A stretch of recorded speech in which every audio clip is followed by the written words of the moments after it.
The Philippines consists of over 7,000 islands, inhabited by over 100 million people. The archipelago has, for thousands of years, been the natural melting pot of Asia. Through the ages, immigrants and adventurers from all over East Asia and as far afield as India and the Middle East have all found their way to the Philippines. Shaped by the geography, the earliest cultures to form in the Philippine archipelago were small bands of independent and skilled seafarers. Between approximately 2,000 and 1,500 years ago, many mountains and hills were transformed into terraced farmland.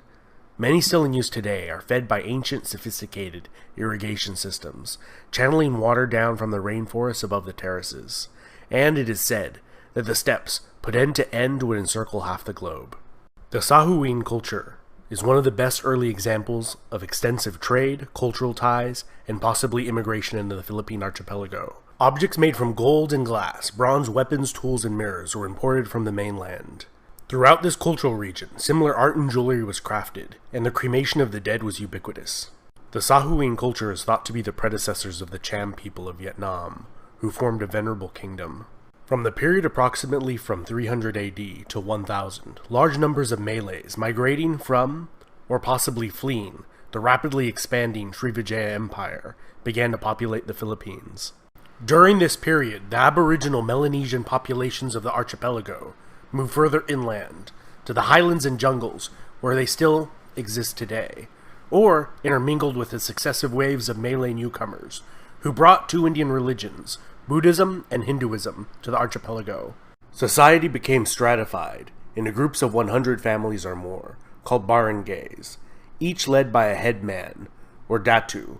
Several datus were led by a raja, who led several barangays, called a bayan. These kingdoms became extremely wealthy and had trade relations with the entire eastern world.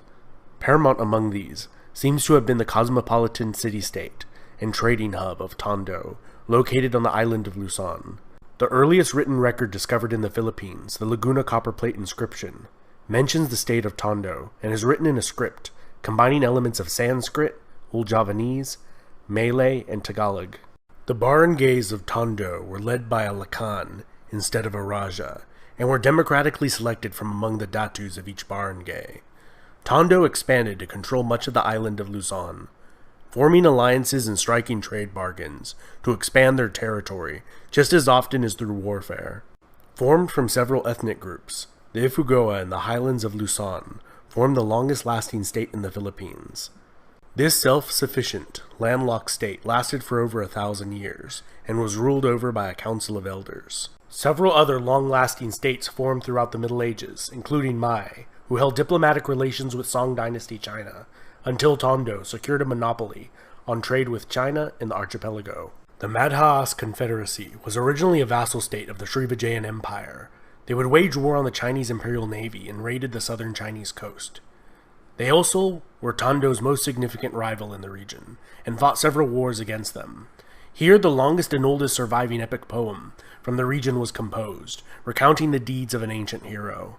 The Rajanate of Cebu was founded by a minor prince of the southern Indian Chola dynasty that occupied the island of Sumatra far to the south. He was sent to establish an expeditionary base. Instead, he rebelled and carved out an independent Rajanate for himself. The Rajanate of Bhutan was known for its mining of gold, its gold products, and extensive trade networks, reaching the civilizations of modern-day China, Japan, India, Indonesia, Persia, Cambodia, and Thailand. During this period, large gold deposits were discovered throughout the Philippines, and gold ingots and bracelets of different sizes were commonly used as currency throughout the region. The kingdom of Cabalawan was a Ming dynasty tributary, and as time went on, they had an increasingly hostile relationship with Tondo.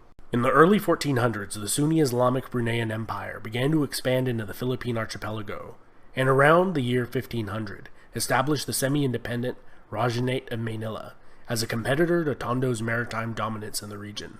Built directly across Tondo on the opposite banks of the Pasig River Delta, Manila would gradually supplant Tondo, which fell under increasing Bruneian influence. The Sultanate of Maguindanao formed in the south, ruled over by a hereditary line of sultans that maintained very favorable relations with the Dutch and English for over 3 centuries, until finally falling to the Spaniards in the 19th century. In 1521, a Spanish expedition that would go on to be the first to circumnavigate the planet reached the Philippines. It was led by the Portuguese, Fernão de Magalhães.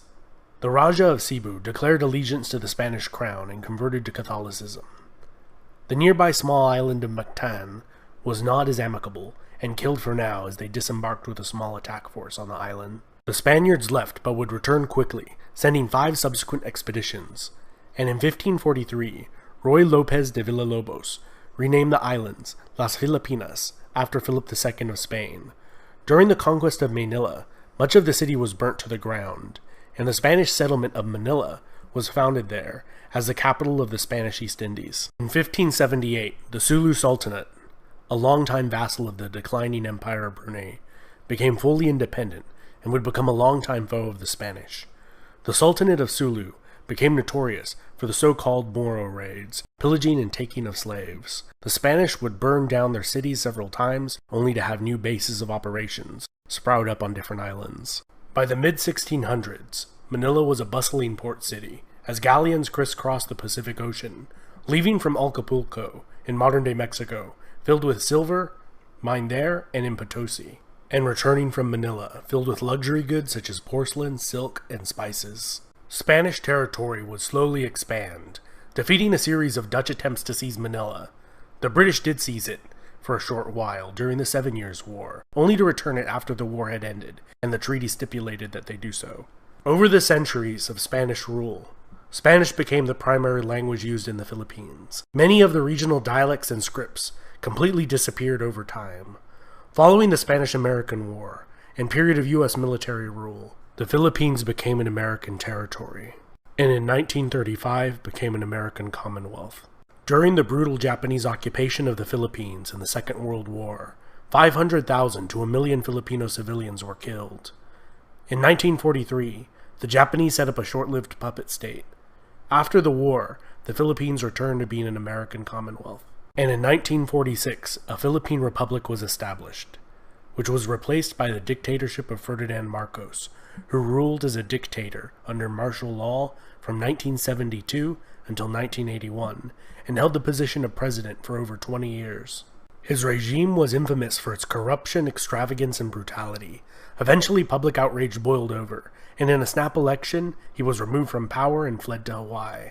He was replaced by Maria Corazon Aquino, the wife of a murdered opposition leader, who returned to face Marcos. She has been followed by 5 more Philippine presidents.